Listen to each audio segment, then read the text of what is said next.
What's up, guys? I'm in the new pad. If you watched any of the United Daily episodes last week, you would have seen me featuring a load of boxes. Well, today, all you can see is me with a rubbish headset mic. I do apologise for the sound quality today. I've not yet found a box which all my equipment's in. A window in the background. The bedroom is upside down still, but we are here. We're in the new pad. We're in one piece. It's a good day today. Thank you guys for joining me. I know there was a bit of disappointment over the result last night. We're going to discuss that. We're going to see how Twitter reacted. Loads of great tweets. I think we're going to cover 4 or 5. The point of those tweets is to shape the conversation that we're all going to have, not to comment, obviously, on that person's views. Everyone's entitled to their own view. I'm just going to pick out some of the best tweets that I saw, and we're going to use them as discussion points. Get in the live chat. If you're on any other platform, youtube.com/allforunited. Come hit that subscribe button. Come and discuss with us the topics that we're talking about, while Stu and Bits and Bobs and me are having a good old gander on yesterday's game. Bits and Bobs from the Football Terrace. Stu, who you see on this channel quite a lot. Would you believe it? We're going to play Stu Bingo today. If he mentions that he used to play football, do a shot. You'll be pissed. You will be pissed by the end of it. But we love Stu Sports. We love his opinions. He comes from a very unique place that none of us can, because I play, but mate, 5-a-side is as far as I go. Anyway, get in the live chat, guys. Let's kick off with our opening thoughts. Stu, let me come to you first. Keep it really brief because we've got a lot to chat about. Just reaction to yesterday. Now everything's died down. Yeah, look, it was pretty much what everybody expected. I did predict a 1-0 win for us. It didn't come about because for whatever reason we can't seem to score against the top 6. I thought in general we handled Chelsea's overall play pretty well. But I mean, during the game, players have got to really evolve, and we just don't seem to have the insight or the wherewithal to take the game by the scruff of the neck. And that was our main issue yesterday. So am I happy with the point? No, we really should have gone there for all 3 points. Yeah, fair enough. Bits, what about you, mate? Yeah, I'm disappointed because first of all, I think well done to the defence, clean sheet, brilliant away to Chelsea. I think from midfield onwards, quite disappointed because if this was a boxing match, we were just bobbing and weaving, just making sure we didn't get hit, and we never landed any shots at all. Obviously, we came into it a little bit. We had a little bit of moments, but I still think it's another opportunity missed because with their 2 central defenders, I at least thought we were going to get some change off them. Personally, I just want to say something. I'm very happy for Daniel James though. So a lot of slander on him, but I'm quite happy for him because I thought he'd done himself proud. But yeah, disappointed. But listen, they look at the table, they're still looking up at us, so we move. Yeah, and that's a very important point to make. Look, I put this point on Twitter this morning, actually, because there was quite a reaction online after the draw yesterday. You don't lose the title or your league position drawing away to the Big 6. You do that by losing at home to Sheffield United, Crystal Palace, dropping points at West Brom, against Everton in the final minute. That's where you cock up your season. You don't by drawing at Stamford Bridge. Yes, of course, we can all comment on the game and the play, but do you know what? And someone put out a tweet earlier on, we've drawn 7 games against the Big 6 0-0. We haven't conceded against them. That is a big positive. Put in mind, every weekend, every 2 days, all anyone talks about is how shite our defence is. Well, the bigger teams can't score against us. Yes, we need to do more going forward. But look, have we got a world-class number 9 that can consistently play games? No. Have we got a world-class winger that can play games? No. Have we got 2 fullbacks that are in their prime and world-class? Luke Shaw's getting there. Wan-Bissaka's a project moving forward. Don't get me started on Scott and Fred yesterday because that's a big talking point. I actually think they didn't play badly, but that was the worst game between the 2 of them that I've seen in a long time. By the way, I was saying at the start, if we were playing drinking bingo with Stu, right, taking shots every time he said something, if we were listening to Gary Neville, is it Clive Tilsley in the comms box, saying Fred loses the ball, Fred loses position there, I would have been legless at full time. Honestly, the accuracy when it comes to passing was horrendous yesterday. So bad, that was my problem with it. It's the football basics. And I think, Bitch, you hit it spot on there when you said you come away from it feeling like it's an opportunity missed because you lack that little area of quality that I feel should come naturally to any footballer on that football pitch. But when it comes to the biggest stage, that's always a struggle, piecing together the basics and then executing the bigger plan. And I think that's where we've struggled of late. You can agree, you can disagree, get in the live chat, guys, but we're going to move on and we're going to get to the first tweet. And I want to get into this one. which I love. Oh no, let's just go into this one. How we set up yesterday. It's a good tweet from Colin MUFC. Why do people think we were the team sitting back? And I love this because he's commenting on what people are saying online and then provided an actual graph and report of the positions on the pitch. He's backing up his point. Watching the game, Stu, did you see a difference in the way United set up yesterday? Well, Ollie set up in his normal system, but what we did do, we were more counterintuitive in terms of pressing Chelsea. In fact, it's probably the best I've seen us press any club this season. And what really surprised me, and I think that kind of surprised Chelsea, is that we were on the front foot pretty quickly. When you go to Stamford Bridge, you always expect Chelsea to be on the front foot, and we just to take up the pressure, but we didn't actually do that. Our issues are, and you're quite right, Ben, we don't have a world-class number 9 if you take Cavani out of the equation. Martial when he comes on, Greenwood when he plays through the middle, they're just not strong enough. They can't back into a defender. They can't hold the ball up. They can't just stand there static and widen their body frame. So I think all in all, Ollie got his game plan right. I've always been an advocate that sometimes he's got it wrong, but yesterday he actually got it right. And it's one of those, Ben, and bits where it's down to the players, as I said before, to take the game by the scruff of the neck. You've got to make it happen on that pitch. You're on that pitch with, with the rest of your teammates and 11 opposition players, and you should be at this level. They should have the ability to be able to change their play during the game. And this is the big problem that we don't have. If teams come at us, we can get in behind. It's no problem. If they sit, our players, for whatever reason, don't seem to have the wherewithal to change it. And one other thing I'll say about McFred, I'm not a fan of them at all. Not a fan of them at all. And when McFred play, they starve Bruno of the football. And you can't starve our most creative player. Interesting points. Bits. First of all, let's hit on just quickly. Do you think that you saw United sit back for that draw yesterday, or were you surprised with how we went into the game? I think everyone's eyebrows raised when we pushed up so high, pressing. Typical Ollie, isn't it? We're all surprised come game day. So he's been consistent with that. I was quite surprised. Did I think we could sustain it? No, because I don't think we're as fit like that. And we need to remember Scott McTominay was obviously rushed back. The thing about Pastor Fred, my friend Indiana, he calls him Pastor Poor Decisions. And yesterday was a great advert for that because I think, do you know what? On Fred, right? I think Fred, this is no derogative on him. I think Fred's a good player. Okay, when I say that, I think he should excel what he's good at.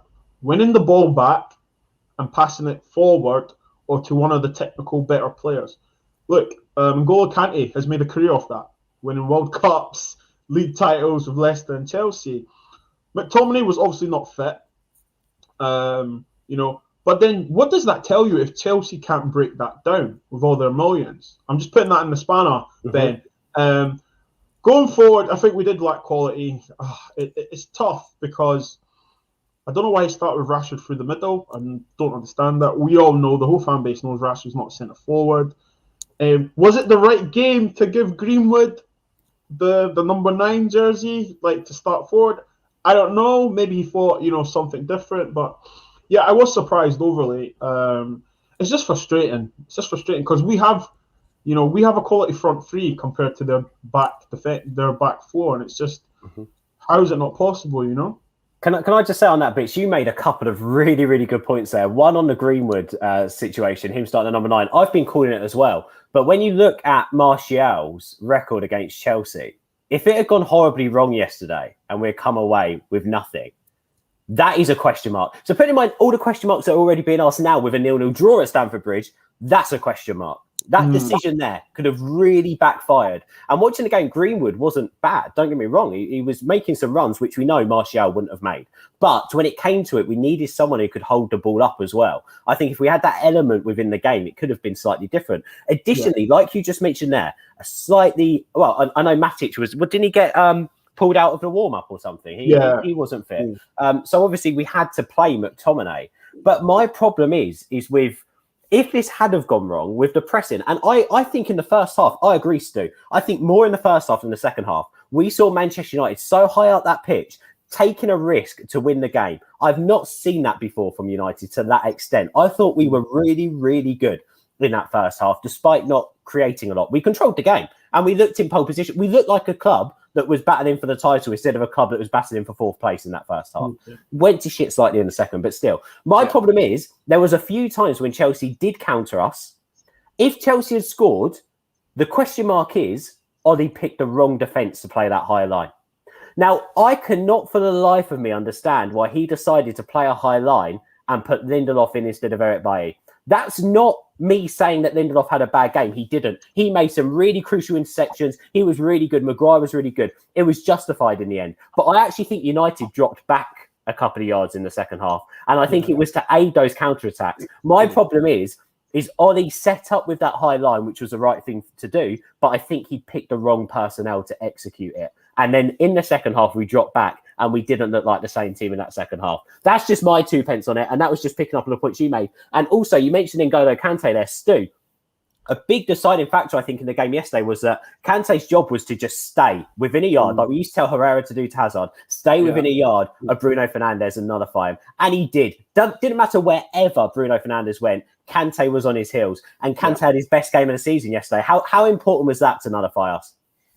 Massively important. I've been saying for weeks about what a central midfielder's role is, and but you described it perfectly. You get the football and you drop it off 2 yards. That's it. That's what a holding player does. And Kante has made a career out of that. He has gone in his youth a little bit. He did go farther forward. He became a box-to-box player, Kante, but he has now dropped. We haven't got anybody in our team that can man-mark a player. We just haven't. I remember years ago, Phil Neville took Antonio Reyes at the Arsenal game. They were unbeaten, and Neville just marked him completely out of the game, kicked him, pushed him. It's an area of our overall squad is we don't have an aggression about us, which you need. One of the things Daniel James had yesterday, you must have all noticed, I think he had a stud issue for one. But secondly, he was kicked from pillar to post pretty much all game. But credit to the lad, he got up and it didn't bother him. But we don't do that. You know, Mason Mount for the first 15, 20, 25 minutes was superb on the left. He was chasing Wan-Bissaka all over the place. Came out to the right in the second half, nearly got himself a goal. Nobody puts in a reducer. It's called a reducer. Nobody sticks a reducer in anymore. The game's gone soft in terms of that. But, you know, if we had that, and coming back to your point about Kante, if we had, and I don't want to go on harp on about our older players like Ince and Keane, etc. I don't want to harp on about those, but you almost need that type of footballer because Kante is that type of footballer. He's a disruptor. You know, we don't have a disruptor. So whatever Ollie does or the board does in the summer, if we go for a central midfielder, he's got to be a disruptor. Yeah, I completely you're agree with absolutely right about Kante. I thought it was his best game of the season by a country mile yesterday. I think he's done the job that his manager put him on the pitch for, and I don't think there's much arguing that. Then we come into the comments quickly and just say hello to a few people. Jamie's on with us. Sam is Joel. The Maltese Devil is there as well. Mark's been in the comments as well. Hello to Jacob. Hello to you guys. Thank you for joining in. Make sure you smash a like on this video. I want to move over to this tweet now, Bits. I'll come to you with this one because I sort of mentioned the defence, so I think this would be a nice thing to hit on straight off the back of it. I love anyone with a hashtag Glazers out in their thing. You just know that you're really edging your bet on what kind of tweet you're going to be reading out. But I actually quite like this one. Whenever United have a 0-0 draw against the Big Six, it's happened a few times this season. The narrative is always Manchester United failed to score. United weren't attacking, etc., etc. We spoke about that with a sitting back comment just a minute ago. But why does no one talk about the fact that the other team also just didn't score? It leads us back to the fact that I don't think a top six club has scored against us since the Arsenal defeat. Yeah. And we had a 0-0 draw against Chelsea just before that. So defensively, we're sound. Do you know what's funny, isn't it? You can't build a house by starting with the roof. Do you know what I mean? And you need to build foundations. And listen, we all know how social media works, especially I won't say agenda because that seems to be a buzzword for people to get triggered. I'm just going to say there seems to be a sway of if Man United don't score against, in fact, not even Man United, there is a thing about the goalpost being moved. Okay, we haven't scored, but why are we not talking about people scoring against us? Why are we not praising, instead of seeming to praise Solskjaer for something he is doing, it seems to be the negative. And do you know what, for me, I think being negative gets people more attention. Chelsea spent $250 million. Okay, Tuchel didn't, but they spent $250 million. You had internationals on the pitch. You had players that are destined to be great. You didn't even make a dent against Lindelof and Harry Maguire, and you have to put that into context. We can talk about going forward, but what do we praise Jose Mourinho on, Sam Allardyce on, their defense ways and stuff. So let's keep the same energy. Chelsea spent $250 million and failed to score against a top 6 side in Man United. Sorry, I beg your pardon, top 6, a top 4 side in Man United. And unfortunately, the onus is concerned on us because we're Man United. That's it. We could win a game 5-1, but we conceded the goal. We know how it works, and unfortunately, it's the old saying goes: hated, adored, and never ignored. Yeah, 100% spot on with that, and I do agree that I love that what do you call it, analogy, where you just said you don't build a house and put the roof on first. You've got to build those foundations. Love that. You are absolutely spot on. Stu, just coming back to that then, and talking about the foundations. Defensively, of course, there's always question marks asked over Lindelof and Maguire as a partnership. What did you see yesterday that we got? Because you also, Stu, I know you don't mention it, but you played as a defender for a bit, didn't you? Just a little bit, just a little bit. Yeah. What did you like yesterday defensively from United? I was more impressed with their communication and their togetherness, actually, which you don't necessarily see with Lindelof and Maguire because they are very, very similar. And I may have said it once or twice, but you need polar opposites in centre half. You need a kind of a Rolls-Royce machine, and you need a stopper. Simple as that, really. And when you look at Maguire, look at the two actually in their persona and how they approach themselves. You'd see that kind of polar opposites. You see Maguire as the big bruiser. You see Lindelof as the Rolls-Royce, so to speak. But yesterday, for the first time, they played a bit closer together. I know Giroud got in the first half with a header which he should have scored, and Ziyech should have scored in the second half. But there's never a 90-minute game of football where you will not concede a chance. It just doesn't. It just doesn't happen. And so it's how you. And I just thought yesterday they defended the best that I've seen them this season. That's purely on communication.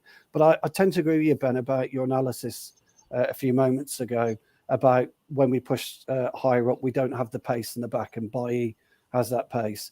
But sometimes, if you're clever and you're smart and you're on your game, being positional can actually eradicate that. 100%. The other thing about it is also the goalkeeper. The goalkeeper, if you've got a commanding goalkeeper, it helps your centre halves. Yesterday, DeGea was more commanding than I've ever seen him. Really ever seen him. And I think that also helped. And I was one who advocated Lindelof out, Bailly in, DeGea out, and Henderson in. Okay, because Henderson is a box commander, and I thought it would have been better for us. But Ollie got it right yesterday. And anyone that says he didn't, I'm sorry, and I've got to be very careful how I choose my words. It doesn't understand football as a concept, as a game. It's not all about flair players, as you guys have both said today. Our defensive unit won us that. Drew us that match yesterday. If McTominay had just got his pass right, which we'll probably come on to, it was a basic pass yesterday. Rashford would have scored. We would have won the game 1-0. But anyway, or if we had the penalty again, that's the year from buts and maybes. I thought we might avoid that one. I didn't know if you wanted. Well, we're going to come back to that. We're going to come back to that, and we are going to come back to DeGea. But I just want to quickly make an opposition point, and I'll come to you guys afterwards, which Sam Pilger sort of put out to us talking here about the draw in the defensive unit. Sam Pilger tweeted, and I've got it on my phone, so I can't put it on the screen.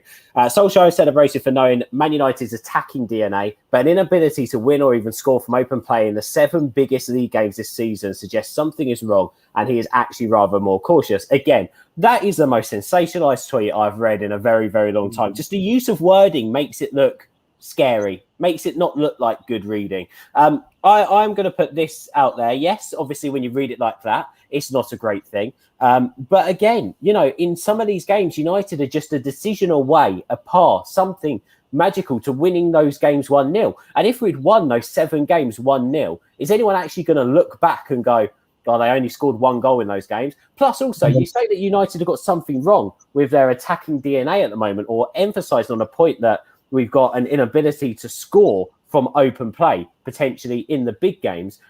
You've got to look at how many times we've won by over, 3 goals this season? I think we've done it 4 times, which is the most we've done since Fergie. We know how to score goals. We know how to do it. Is he more cautious in big games? Yeah, I don't know a manager that isn't. What manager is not more cautious in big games? So, again, I don't think this is a down point on Ollie. I think this is progression. And also, I'm going to leave it on this one more point on, you know, the big games and Ollie potentially being more cautious. We've got to remember the majority of that squad are players that Ollie's still adopted. Like, there was only 3 players in that starting 11 that Ollie signed to the club. Bruno, Wan-Bissaka, Maguire. Yeah, 3 players. Dan James, signed him in the summer. But Dan James was meant to be a first-team player. So 4 players in that starting 11. So you've still got a load of players there that he is still getting to know. You've still got a number of players there that haven't been consistent this season. Just look at the goalkeeper. Look at the partnership at centre-back. Look at the midfield too. So, of course, he's going to be a little bit cautious. I think that is wrong to sensationalise that. But, again, we'll come back to it. You don't lose your games drawing 0-0 at Stamford Bridge. You don't lose a season or cock up a season by that. Stu, did you want to make a comment? I heard you take a sharp intake. I did. It was only a small comment. And we haven't lost our attacking intensity. What we've lost, for some unknown reason, is our vision. When our wider players, I don't call them wingers, I call our wider players at the front 3. When was the last time you saw Rashford or Martial or James or Greenwood attack the corner of the 18-yard box?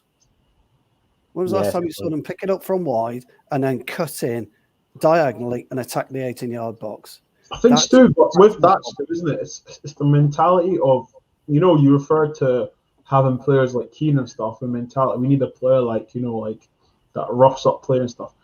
We also need some risk takers, you know. Yeah. You know, we talk about Flair as being run out of the game. We don't really see wingers take on the fullbacks and stuff. What happened to just wanting it? You know, just like, actually, do you know what? Fancy yourself. You know, just being like, do you know what? I'm going to get on the end of this. I'm going to get raw talent, something fresh. And that's why I think I call footballers athletes now. Because a footballer, my winger should want to beat his man, spin him like a Beyblade, get an assist, try and get a goal. Job done. Do you know what I mean? You can't tell me anything. My attacking midfielder, get on anything at the edge of the box. Do you remember when Keane used to push people, get forward? Rio used to say, go forward. Yeah. We need players that want it. Like, literally, today, we are going to win. Do you know what I'm trying to say, guys? Like 100%. Do you know what? Let me break it down for some people. If you go Power League, okay? You go Power League and you play your 7-a-side, 6-a-side games, and it's like a high-scoring game, and you're down by 2. One of you will turn around and say, oi, there's 2 goals in this. We can get it. We need that kind of night. Like, guys, I know you both said you play football. I used to be full-time. I played for Rangers, Raith Rovers, Clyde, okay? Our manager was Dougie Bell. He used to say to me, we're coming here to win, okay? Drawing is not an option. And I think we need more of those kind of players, because apart from me, Scott McTominay's going forward in that last chance there. And you're saying to yourself, I was in the bloody screen. I'm like, go on. Got to score, And then it's like, did you believe in yourself when you made that pass? Did you really think?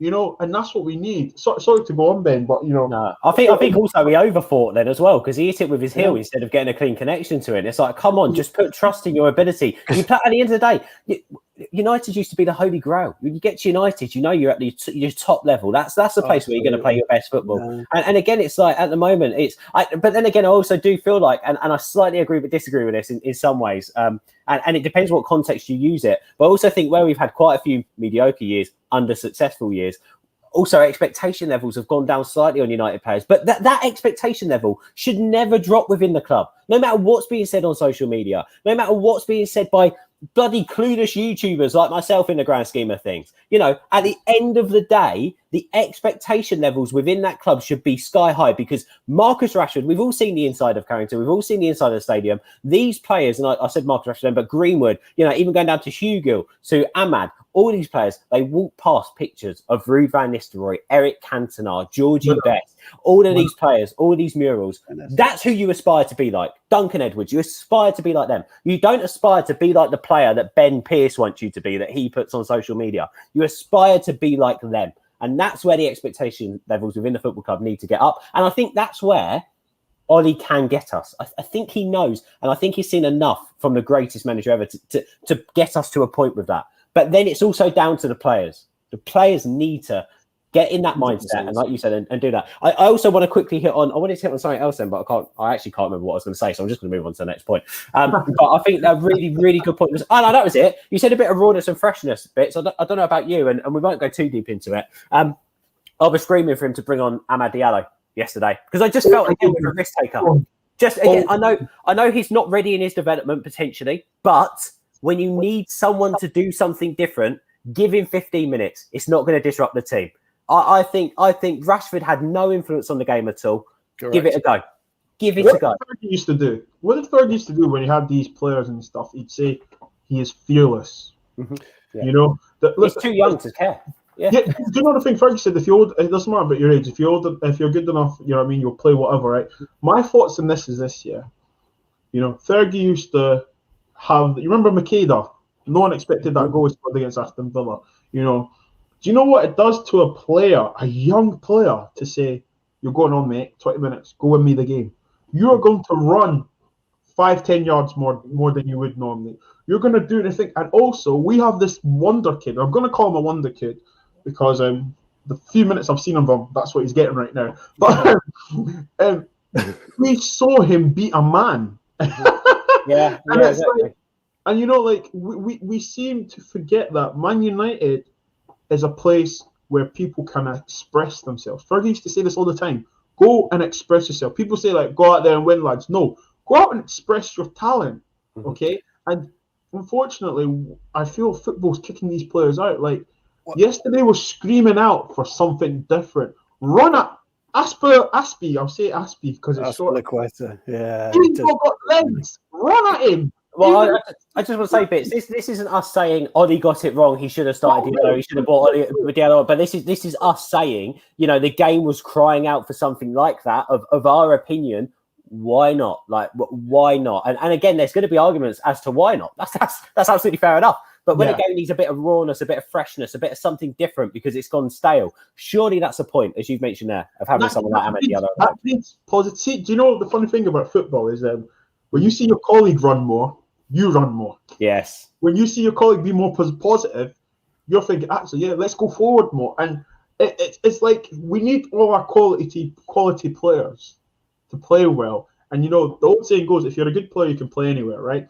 Mm-hmm. Just, do you know what I mean? Just roll the dice. Do you know what I mean? Just like, do you know, because do you know what? If we draw 0-0, we as fans, YouTubers and stuff, can be like, do you know what? Actually, he tried to mix it up. You know, fair play him. But if you don't do it, it's like, why is he there? And I always have to ask this question: why do we bring in these young players and don't use them? Yeah. Do you know what it is, Bits? Sorry to put in, lads. It's a bit of a mentality issue. I mean, you're probably old school like me, Bits. There's no bad winners anymore. There's no bad winners anymore. I was a terrible winner and a terrible loser because if we won the game 3-4-0, whatever, we're going to the changing room. Well, why didn't we win 6? Exactly. You know, why didn't you pop that header in from 6 yards? You know, so we had 8 or 9 bad winners, and all the teams I've ever played in have had those bad winners and bad loser mentality.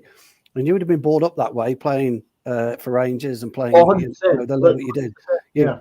Winning sometimes isn't enough, you know, and we don't have that. The modern footballer doesn't have that. Oh well, we got beat or whatever. That is never good enough.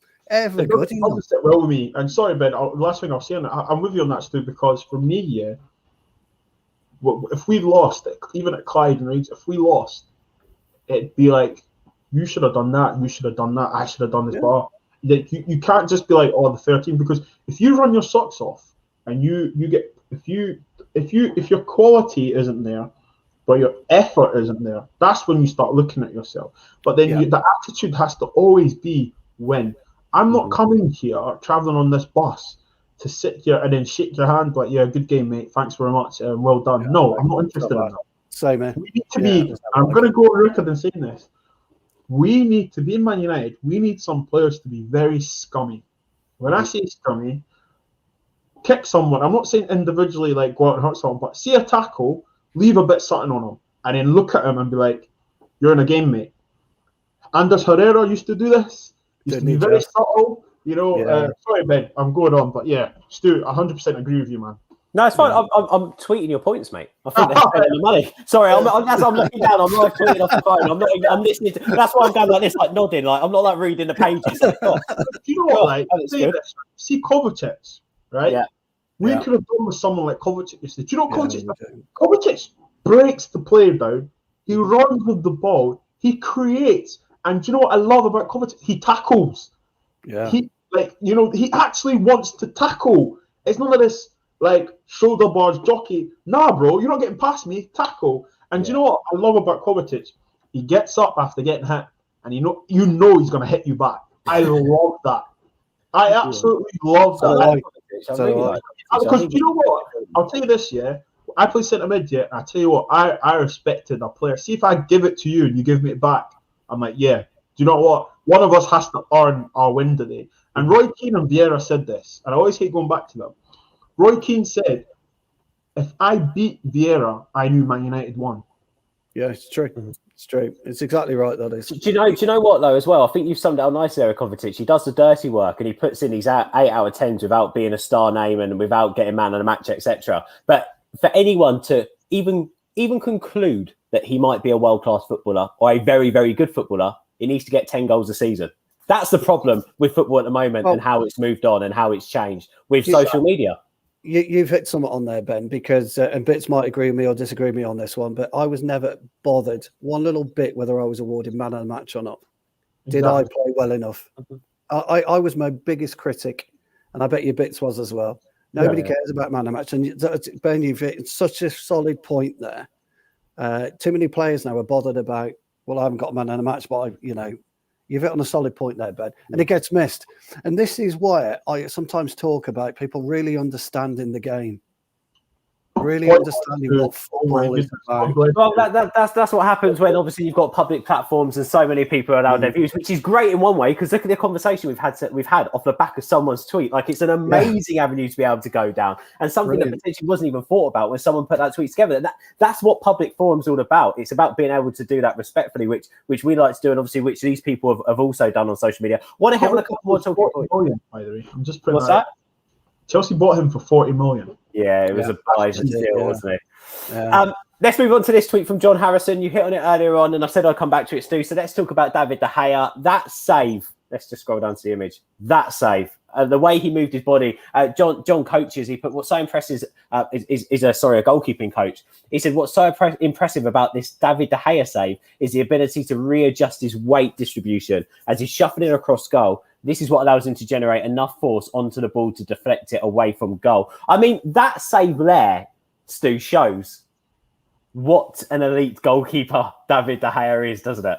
Yeah, it does. It reminded me of, although it was a different save, Schmeichel's save against Rapid Vienna. Yes, they are. The dexterity, the strength of the. By the way, the strength of the hand and the arm to kind of palm it away was something unbelievable. Kovacic on his left foot, sorry, not Kovacic, Ziyech on his left foot. When he strikes a ball with that power, it's a goal all day long. But it was an amazing save. David De Gea is probably one of the best shot stoppers in the Premier League, probably up there in the top 5 in world football. His Achilles heel, for some reason, is his command of the box and his inability sometimes to unroot himself from his goal line. And I think if he could, and it's too late for him to add that to his game now, and that's the problem. And that's why I think people are calling for Henderson to maybe come in. Now, is Henderson making that save from yesterday? Probably not. Probably not. But is Henderson's overall game as good as De Gea's or close to? I think it is. And I think in the summer, and I hate to say this because De Gea's been with us, is it 10 years, 11 years now? 10 Something years. along those like, yeah. And I hate to say it. I think Ollie might have a decision to make come the summer about what he does with our goalkeeping.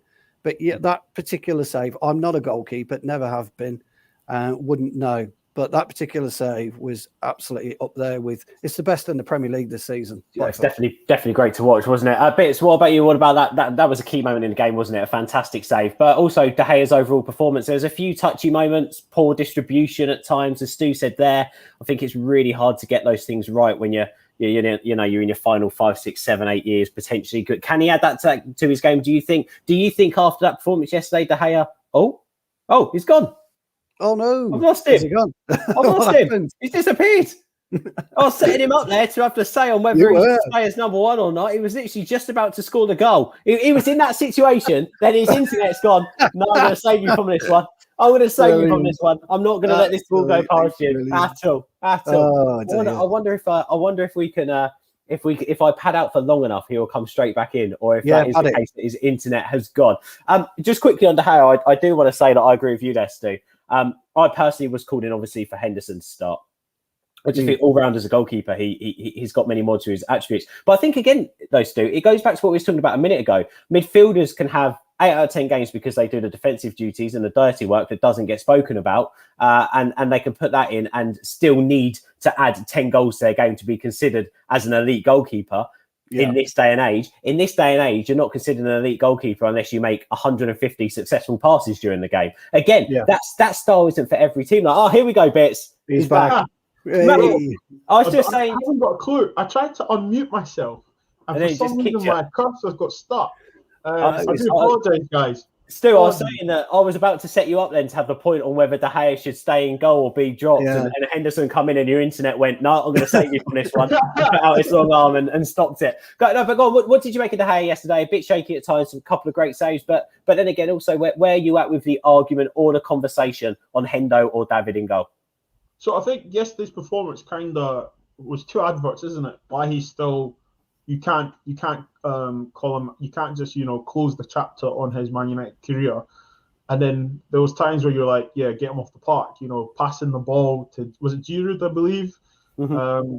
But I've got 2 sides on that. I don't think he should have been given the ball at the time. I think we need to be confident to turn out. I hate when centre backs always pass back to the goalkeeper because I think you're a coward. And that's only because I play centre mid. I think. You should, if this was training, you'd give me the ball. So just turn out with it. The thing about Henderson, I think you have to pick one at the beginning of the season and say, you are my number one goalie. And he's obviously done that with De Gea. The thing about De Gea, I think mentally, I don't think De Gea is here. When I say that, I think he was supposed to leave. And he never got that, and we've seen that in players like The only unfortunate for De Gea, when he makes a mistake, it's a goal. Henderson, I said that on my podcast. I said I think I'd love to see Henderson get a run of 10 games, just to showcase what he's about. Let's see it, because show me, put your money on the table, be like, okay, this is you, because we've seen Dean Henderson is dominative, he's confident, Do we overhype him because he's English? I think there's a sense of that. But for now, after watching and reading, I don't think we dropped De Gea just yet. Because for me, hear me out, boys, we are going to attract another part of media towards Man United that Ollie right now does not need. Because it's going to be questions, David De Gea is not playing. He's not in the squad. That puts pressure on Dean Henderson. We saw what the cameras are like on Sky Sports. They're very, very sneaky. They'll put the camera on certain players, to see people's reaction. I think, listen, he's kept a clean sheet away to Chelsea. I'm old school. If you play well, you keep your jersey. You pick your goalkeeper, he's your goalkeeper. Until David De Gea physically chucks one in the net, we have to keep going with him. And I know a lot of people, I might sound like a flip-flop because I'm saying I want to see Dean Henderson, but we need to look at context, Is David De Gea still one of the top 5 goalkeepers in the Premier League? Yes, he is. Yeah, he is. Yeah. Well, I would say that. Yeah, definitely. On what evidence? I'd agree with that. On what evidence are we saying Dean Henderson should be our number one? One season with Sheffield United? Do you know what I think that is, though, Bits? Part of that is that we all love the fairy tale of a young footballer being given the games and the opportunities to grow. And I think we all think that the only way that a footballer can improve is by playing first team minutes and being in there within the big games. I think we'll learn a lot from Ollie's mindset if and when we potentially get to FA Cup and Europa League semi-finals. Now, Dean Henderson played the Carabao Cup semi-final against City, if I remember correctly. It will be interesting to see what happens if we do that, if we get there. Because last season, we played Romero all the way up to the semi-finals and then DeGea came back in. I think only then will we really get an understanding as to whether how much Ollie trusts and has Dean Henderson in his plans. Do you know what, though? Do you know what not frustrates me, but I heard whispers in the summer that Chelsea were willing to pay 60 million for Dean Henderson. Mental. 60 million pounds for Dean Henderson. And do you know what? In my head, I'm thinking, well, if you really, as a manager, look, I want the fairy tale to happen. Dean Henderson's a Manchester United boy at heart. I want him to become United's number one and show us that he's as good, if not better, than De Gea over the next decade. I want that more than anyone. But I'm sat there and I'm like, well, Ollie, you knew Romero wasn't going to go anywhere because of how high his wages is. You know Lee Grant's going to be sat there. You know Pereira's back from loan. If you've got...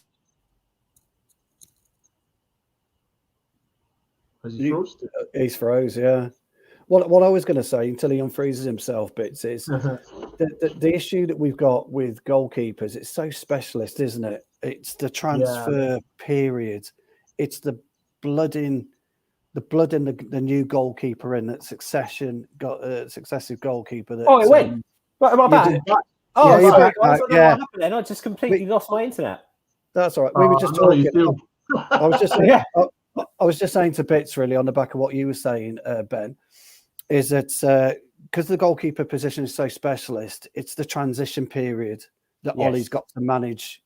Well, I was going to say that. My thinking is this can go one of two ways. This is either the perfect transition period, potentially, and I've said that we need to be patient with Van der Beek because I feel like he's actually being managed well. The worst thing to do would have been to just chuck him in from the start and hope for the best.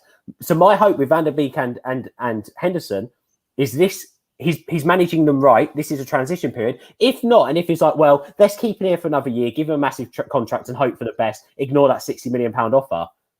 For me, that was the wrong way to manage Dean Henderson. Like, agreed.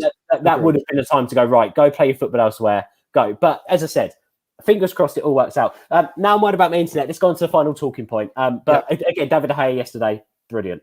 Absolutely brilliant. He did. What might have cost us 3 points, though, Bits, is a VAR decision.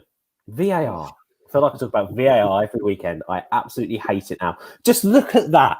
Look at that. His arm is nowhere near his body. What is going on? Do you think that? So go on then, Bits. Penalty or no penalty? Honestly, I think it's a penalty. If we're going to go by the rules, okay. Well, go on, bits on that. Bits on that. Sorry to butt in. So you've just said there in your thoughts penalty, and then you've gone on about the rules. Just quickly on that, and please jump back into what you was about to say. But do we even know what the rules are anymore? Like, do the refs even know? Like, who has a clue?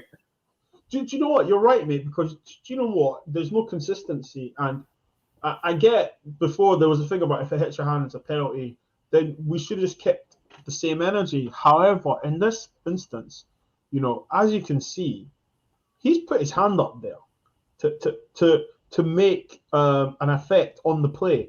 As in, he moved his hand to hit the ball, so it affected Chelsea in the sense that it goes away from Greenwood. Now, they say there's no intent. There is intent.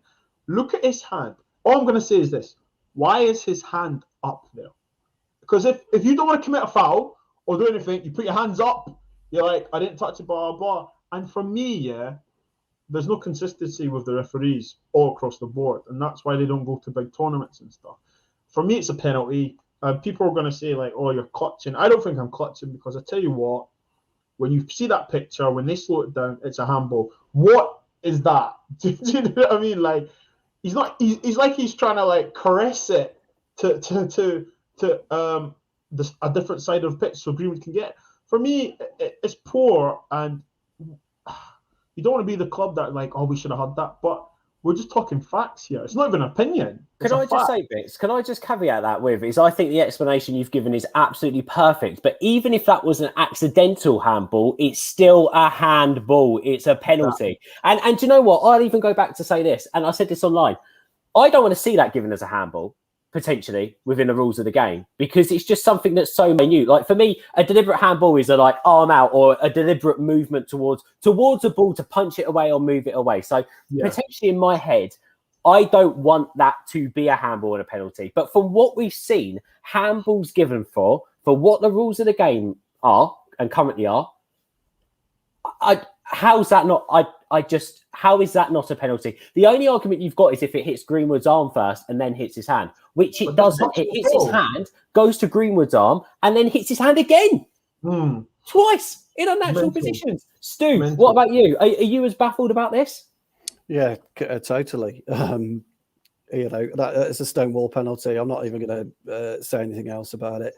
If he was trying to get across his man, if he was trying to shield the ball, his arm's completely in the wrong position anyway, because it'd be across his chest, or it'd be slightly leaning into it with his shoulder, and his shoulder would have taken the bounce of the ball.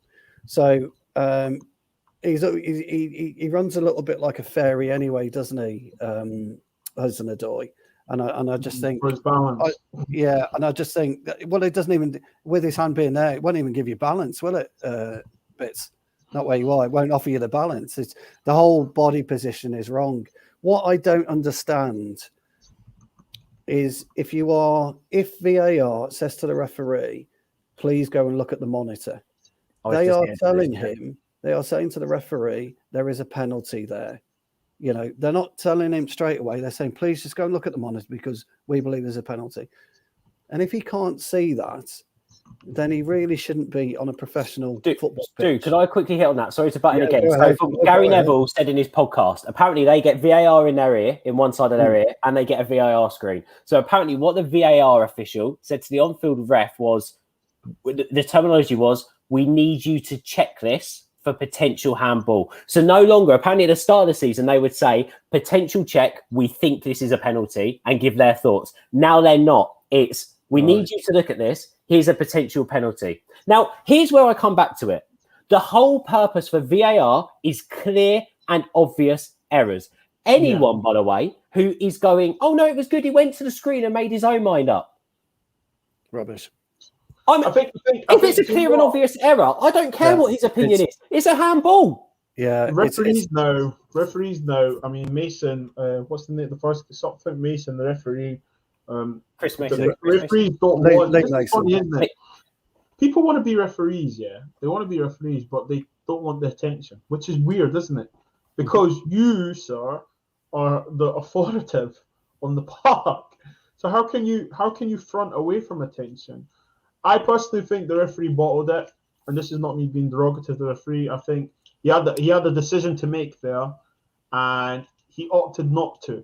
Bix, can I ask you a spin-off question just on that? And you were just saying that you think they're waiting on VAR, but for you, should VAR be taking that out of the off-field referee's hands? Because that is a clear and obvious error. If we're going to use this technology properly, like they do with the lines for offside, to tell the official, you're wrong, that was offside because his elbow or shirt was in front of his toe, should then VAR be saying to the ref on situations like this where they go and have a look at the screen, well, look, actually, by the rule book, here's what the decision is. We need to take a bit longer on this. We need to ask someone else who's independent. I know it's getting more people involved, but that's the wrong decision. The on-field ref got it wrong.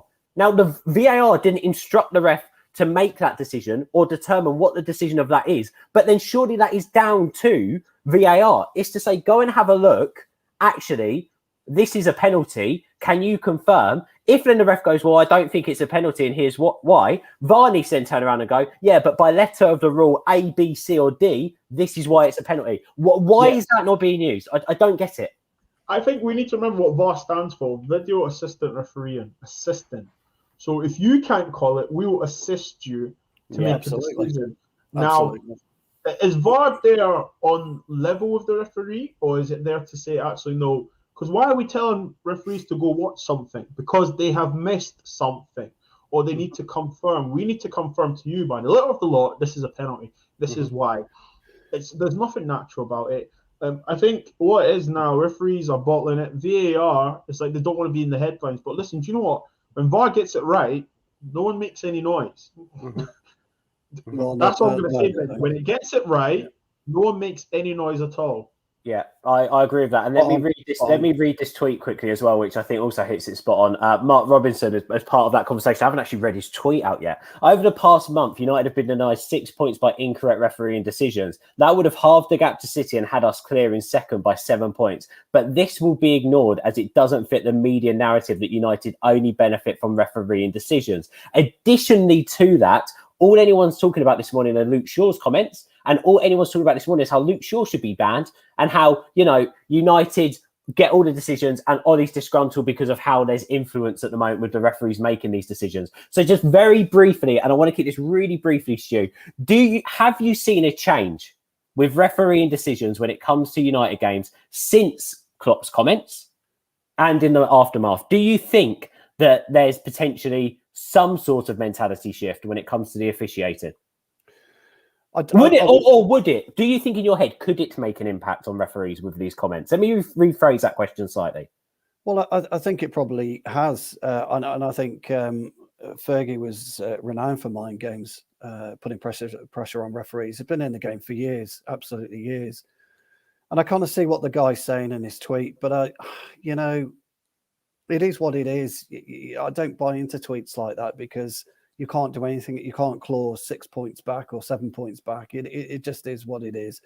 What I think it's affected more is our players.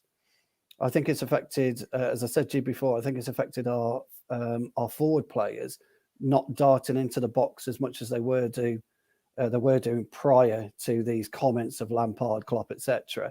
And I think that's been our biggest problem, why we're not getting the spot kicks, because we're not attacking those areas. So look, the referee's got a horrible job to do, but they've got it wrong on this occasion. And I just hope moving forward now, and what happened with the Lee Mason Brighton goal, where he blew the whistle and Lewis Dunk scored, etc., etc., etc. They need to go back and relook at what they're doing as referees. Yeah. And I don't think as a club or as players or as fans, you can buy into conspiracy theories, Ben, as much as you like. We all do. I'm not trying to do that. I suppose I'm trying to enter from a position of, do you think that these comments might have got in the referee's mind? Does that impact the game? Yeah, I wasn't generalising. I wasn't saying you. I was just generalising it. Yeah. And fans can do that rightly. But for me, you're a player, and Bits will agree with me on this. You get on with it on the pitch. Mm-hmm. I suppose I completely understand what you're saying as well about the tweet. I think to credit to Mark, I think you could tweets like this you could read in one of 7,000 different ways as well. I personally took this as him saying United obviously are constantly in the media for benefiting from decisions. However, in hindsight, United have actually been cost more than other teams around us in the most recent light because of refereeing decisions that have gone against us. And let's not forget that the Refereeing Association messaged and wrote personally to Ole Gunnar Solskjaer to tell them that they got the decisions wrong against Sheffield United, which means naffle afterwards. Why would you do that? Anyway, Bits, let me come over to you. Just final on you as well. Also, Connor's made a point in the live chat. No one's talking about Mount's kick out either on Fred yesterday, which was clear as day.